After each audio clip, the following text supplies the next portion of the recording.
वो आज से फ्री कर दिया गया है।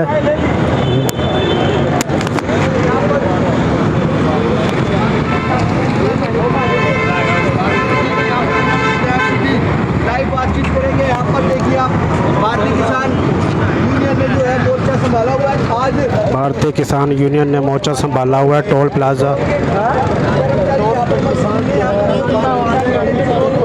मोर्चा संभाला हुआ है और बातचीत करेंगे किस बात को लेकर।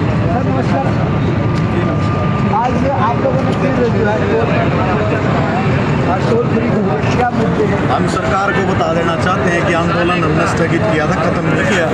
टोलों को कैसे छोड़ सकते हैं? टोल तो हमारे आंदोलन की रीढ़ की हड्डी है कि टोलों पे ही धरने शुरू हुए हैं। टोलों पे लोगों को टोल फ्री 1 साल करके दिखाया है और आज सरकार को 10 बजे से 1 बजे तक 3 घंटे का टोल फ्री करके हम सरकार को चेतावनी दे रहे हैं कि सरकार समझ ले। हमने बहुत बार ज्ञापन दे लिए, मांग पत्र सौंप लिए, आज फिर मांग पत्र भी सौंपेंगे। सरकार अब की बार बेमौसम बरसात के कारण, ओलावृष्टि के कारण गेहूं के उत्पादन में आधे से भी ज़्यादा कमी आई है और सरकारी विभाग जो है कृषि विभाग और किसान कल्याण विभाग, पिछले साल की जो रिपोर्ट है उन्होंने अपने सरकारी आंकड़ों में कहा है कि 2083 रुपये तो 1 क्विंटल गेहूं पैदा करने पे खर्चा आता है और ये सरकार 1 साल बाद हमारी 2015 रुपये क्विंटल ये खरीदना चाहती है गेहूं, जबकि उसमें मुनाफा तो जोड़ा ही नहीं। हमें 500 रुपये प्रति क्विंटल गेहूं पर बोनस सरकार दे, नहीं तो हम दोबारा सड़कों पर उतरेंगे, दोबारा नेताओं का विरोध शुरू होगा, दोबारा दिल्ली की तरफ, बॉर्डर की तरफ किसान कूच करेंगे, दोबारा वही आंदोलन पूरे जोर शोर से उठेगा। और दूसरी बात ये है, टोल की बात आपने की, टोल ही फ्री क्यों करते हैं? टोल क्योंकि हम चाहते हैं कि जो 15 किलोमीटर, आज हमारी एक मांग हो रहा है, हम नितिन गडकरी को लिखेंगे जो सड़क परिवहन मंत्री है, कि 15 किलोमीटर के दायरे में, रेडियस में जितने भी गांव कस्बे आते हैं उनका टोल टैक्स फ्री होना चाहिए। और पानीपत में तो बहुत दुर्भाग्य की बात है, पानीपत में आपको 18 सेक्टर में आने के लिए टोल टैक्स देना पड़ेगा, पानीपत में आपको 40 सेक्टर में जाने के लिए टोल टैक्स देना पड़ेगा। 40 सेक्टर 18 सेक्टर, यहाँ ट्रैफिक पे किसी को अगर अपनी गाड़ी का चालान भरने आना है उसको भी टोल टैक्स देना पड़ेगा। एलडी को सिटी है, ये गाँव है जो शहर में बसे हुए, इनको पानीपत में टोल टैक्स देना पड़ेगा।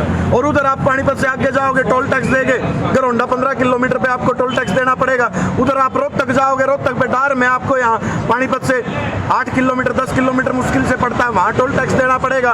उधर आप सोनीपत जाओगे, 28 किलोमीटर भी नहीं पड़ता पूरा, वहाँ आपको टोल टैक्स देना पड़ेगा। कह रहे हैं अभी जैसे हरिद्वार जाते हैं ना लोग मोक्ष की प्राप्ति के लिए, भाई सांसारिक मोह माया से दूर होकर थोड़ी दिन शांति के लिए हरिद्वार जाने का मुंह जी कर गया तो आपने सनोली पार कर दे, टोल टैक्स देना पड़ेगा। पूरे भारत में पानीपत एक ऐसा है जिसमें किसी से निकल लो टोल टैक्स दे के निकलना पड़ेगा। हम ये चाहते हैं कि टोल टैक्स जो है मुफ्त होना चाहिए। हम ये चाहते हैं हरियाणा में, शहर में, गांव में, बुगियों पर, पार्कों में बेरोजगार ताश खेलते हैं क्योंकि उनके पास रोजगार नहीं है, उनको टोल में जो है हरियाणा के लोगों को नौकरियां मिलनी चाहिए जितने टोल टैक्स हरियाणा में। और फास्टैग, ये कह रहे हैं ना फास्टैग के बिना गाड़ी निकलती नहीं। कोई कैश में, जिसके पास फास्टैग में रुपए नहीं हो, अगर वो पैसे दे तो दुगने पैसे लेते हैं। फास्टैग में भी दुगने ले, अगर आपने सीधा चंडीगढ़ जाना है, उल्टा नहीं आना, तब भी आपके दुगने रुपये कटेंगे। आपको पानीपत में जाना है, फिर भी दुगने रुपये कटेंगे। ये लूटना चाहती है, कोई भी माध्यम ये सरकार नहीं छोड़ना चाहती कि लोगों की जेब में 10 रुपये रोजी रोटी के लिए रह जाए। हर चीज़ इन्होंने अकाउंट से रिलेटेड करती है, फास्टैग अकाउंट से, बिजली अकाउंट से, फसल अकाउंट से, लोन अकाउंट से, हर चीज़ तो अकाउंट से जोड़ दी। ये मुझे ऐसा लग रहा है कि जिस तरीके से श्रीलंका दिवालिया घोषित हो गया है, कभी ये ऐसे ही थोड़े समय में भारत दिवालिया घोषित ना हो जाए। ऐसी सरकार देखी थी क्या ऐसी सरकार के लिए भगत सिंह ने फांसी का फंदा चूमा था? क्या ऐसी सरकार के लिए लोगों ने छाती पे गोलियां खाई थी? क्या ऐसी राम राज्य के लिए ये वोट मांगते हैं? अगर यही राम राज्य है तो ये दुर्भाग्य है कि ऐसा राम राज्य भी हमें नहीं चाहिए जिसमें मजदूर दुखी है, व्यापारी दुखी है, किसान किसान दुखी है, छात्र दुखी है, बेरोजगार दुखी है, मातृशक्ति दुखी है, कोई भी वर्ग तो नहीं बचा जो इससे दुखी ना हो। आज ये सरकार में लोग खून के आंसू रो रहे हैं। पता नहीं कैसी सरकार है, कैसी जालिम जुल्मी सरकार है। ऐसा जुल्म तो इस सरकार, कभी किसी सरकार ने, अंग्रेजों के टाइम में भी सरकार ने लोगों के साथ नहीं किया होगा जैसा ये कर रही है बर्ताव। पहले एक बार आपके जो है कई महीने लगातार लोग 7 साल आपका आंदोलन चला था, फिर किस बात को लेकर आप लोगों का राजीनामा हुआ था? उसको आपने थोड़े टाइम के लिए राजीनामा नहीं हुआ था, हमने फिर भी हमने एक विश्वास इस सरकार पर कर लिया था, क्योंकि इस सरकार का प्रधानमंत्री माफी मांग रहा था कि मेरे से गलती होगी। फिर हमने सोचा भाई चलो विश्वास कर लेते हैं। इन्होंने हमारे साथ विश्वासघात किया है। ना तो एमएसपी पे कमेटी बनी, एमएसपी बने पे फसल खरीदी गई होती तो आज हमने सड़कों पे ना उतरना पड़ता। ये सरकार नहीं, पता नहीं कौन से, हमें लगता ही नहीं है इंडिया के लोग होंगे इस सरकार में।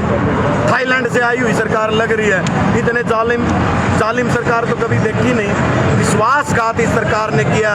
इस सरकार ने हमारे जख्मों पर नमक छिड़कने का काम किया। इस सरकार ने हमें खून के आंसू रोने पे मजबूर किया। इस सरकार को अगर ये नहीं मानी तो इस सरकार का तख्ता पलट करने का काम भी किसान और मजदूर, दलित और पिछड़ा, वंचित, पीड़ित, उपासित, उपेक्षित, हर वर्ग जो शोषित है इस सरकार से, वो इस सरकार को चने चबवाने का काम करेंगे। आपको लगता है कि 1.5 साल आप लोगों ने संघर्ष किया तो सरकार नहीं मानी, आज 3 घंटे के आपके संघर्ष में सरकार मान जाएगी? 3 घंटे तो हमें एक सांकेतिक है। आंदोलन के चरण होते हैं, समझाना, सरकार को बुझाना, अपनी बात पहुंचानी, और फिर भी नहीं सरकार मानना तो फिर सरकार का लठ देना। और वो लठ का मतलब ये होता है सरकार के नेताओं की नींद हराम करना। उस लठ का मतलब ये होता है उन लोगों को गांव में, गलियों में, शहरों में, कस्बों में घुसने ना देना।